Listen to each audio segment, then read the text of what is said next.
మంచి కార్యక్రమాలు చేస్తే చరిత్ర గుర్తు పెట్టుకుంటుందని సీఎం చంద్రబాబు అన్నారు. తన రాజకీయ జీవితంలో అనేక కార్యక్రమాలు చేశారని, పేదరిక నిర్మూలన ఎన్టీఆర్ సిద్ధాంతమని చెప్పారు. మంగళగిరిలో నిర్వహించిన బంగారు కుటుంబంల మార్గదర్శకులతో ముఖాముఖిలో ఆయన మాట్లాడారు. ప్రభుత్వం అని చెప్పిన కూడా నేను మీకు తెలియజేస్తాను. నిబంధనలు లేవు, ఎంతమంది ఉంటే అంతమందికి ఇచ్చాం. ఇది అయిన తర్వాత మీరు ఒకసారి చూస్తే, నిన్నే మీరు చూస్తే ఆడబిడ్డలందరికీ ఉచిత ప్రయాణం ఆర్టీసీ బస్సుల్లో ఆగస్టు 15న మీకందరికీ ఆర్థిక స్వాతంత్రం ఇచ్చిన రోజు అది. ఒకప్పుడు మొబిలిటీ ఉండేది కాదు. ఆడబిడ్డలు బయట రావాలంటే చాలా ఆంక్షలు, ఉద్యోగాలు చేసుకునే వాళ్ళకి సగం కట్ అయ్యేది.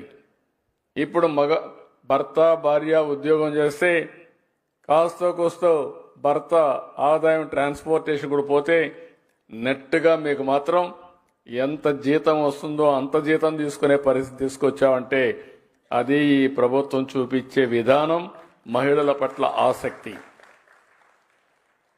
దీనివల్ల చాలా లాభాలు. పిల్లలు చదువుకోవాలంటే, స్కూలుకు పోవాలంటే ఈజీగా పోవడం. ఇంకొక పక్కన ఎవరైనా వ్యాపారాలు చేసుకోవాలంటే వ్యాపారాలకి సులభతరంగా ప్రయాణ సౌకర్యం చేయడం. ఇంకొక పక్కన ఎవరైనా దేవాలయాలు చూడాలనుకుంటే ఇంట్లో కూర్చొని బోరు కొడితే దేవాలయం కూడా చూసి దర్శనం చేసుకుని మళ్ళా ఇంటికి రావడం. ఇలాంటి అనేక వినూత్నమైన కార్యక్రమాలు. ఒక్క విషయం మీరు గుర్తుపెట్టుకోవాలి. కొంతమంది అనుకుంటున్నారు నేనేదో ఎలక్షన్లో ఓట్ల కోసం మా ఆడబిడ్డలకి ప్రయాణ సౌకర్యం ఇచ్చానని. కాదు, ఈ మొబిలిటీ వల్ల ఆడబిడ్డలు బయట తిరగడం అలవాటైతే ఆర్థిక అభివృద్ధికి మీరే ప్రధాన సూత్రధారులు అవుతారనేది నా ప్రగాఢమైన విశ్వాసం అని చెప్పి కూడా నేను మీకు తెలియజేస్తున్నా. ఎన్నో సంవత్సరాలకు నేను ఒక మాట చెప్పాను. ఒకప్పుడు వంట చేయాలంటే చాలా కష్టంగా ఉండేది. వంట దగ్గరికి ఆడబిడ్డలైతే వంటింట్లోనే ఉండేవాళ్ళు. మా తల్లిని నేను చూశాను, ఇప్పుడు కూడా నాకు గుర్తుంది. అనారోగ్యం పాలయ్యే వాళ్ళ వచ్చిన పొగంతా కూడా మింగి, దేశంలో ఎవ్వరూ ఆలోచించిన సమయంలో నేను ఆ రోజు ఆలోచించి ప్రతి ఇంటికి ఉచిత గ్యాస్ సిలిండర్లు ఇచ్చాను.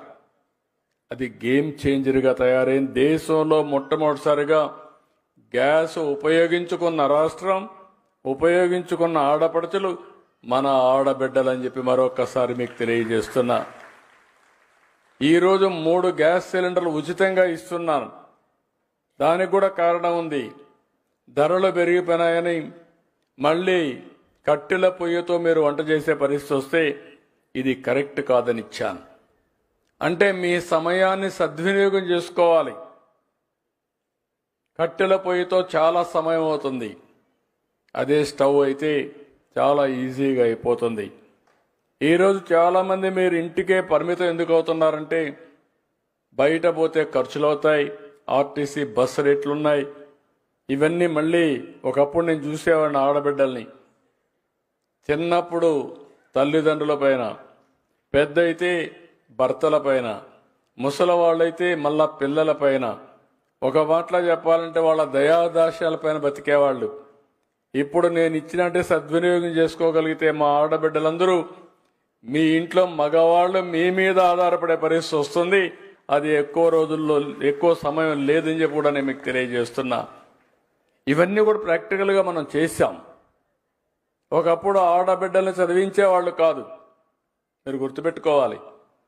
నేను ఆ రోజు ఆలోచించాను, ఉద్యోగాల్లో కాలేజీల్లో 33% రిజర్వేషన్లు మీకోసం పెట్టాం.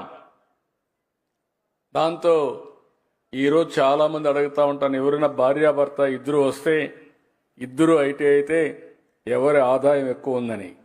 దానికి కారణం నేను అడిగినప్పుడు వాళ్ళు చెప్పిన సమాధానం చూస్తే 180% భార్య ఆదాయం ఎక్కువ ఉంది, భర్త ఆదాయం తక్కువ ఉంది. దీనికి కూడా ఒక కారణం ఉంది. ఆడబిడ్డలు ఏ పని చేసినా నిష్ఠగా చేస్తారు, మగవాళ్ళకు కొన్ని ఎక్స్ట్రా కరికులర్ యాక్టివిటీస్ ఉంటాయి. దానివల్ల టైం కూడా వేస్ట్ అవుతూ ఉంటుంది.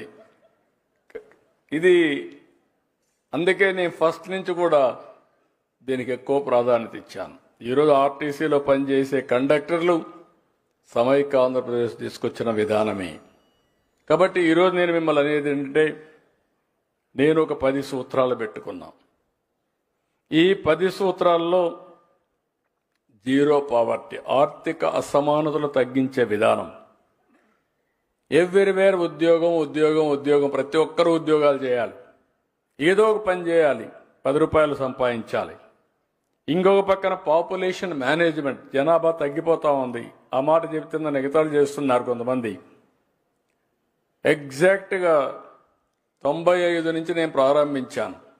ఆ రోజు ఆలోచించాను, జనాభా పెరిగిపోతా ఉంది, సమస్యలు వస్తాయనుకున్నాం. సంపద వచ్చింది, ఆదాయాలు పెరిగాయి. ఆదాయం ఎవరైతే ఉద్యోగాలు చేస్తారో వీళ్ళందరూ కూడా పెళ్లిళ్ళు చేసుకోవడం మానేస్తున్నారు. కొంతమంది పెళ్లిళ్ళు చేసుకున్నా పిల్లలు కనడం మానేస్తున్నారు. దీనివల్ల చాలా సమస్యలు వస్తాయని చెప్పాను. కానీ ఆ రోజు నేను ఆలోచించిన విధానానికి ఇప్పుడు ఆలోచించిన విధానానికి వ్యత్యాసం వచ్చింది. మారిన పరిస్థితులే కారణం. ఈరోజు యూరోప్ కానీ, చైనా కానీ, జపాన్ కానీ అనేక దేశాల్లో జనాభా లేకుండా మన మీద ఆధారపడుతున్నారు భారతీయులపై.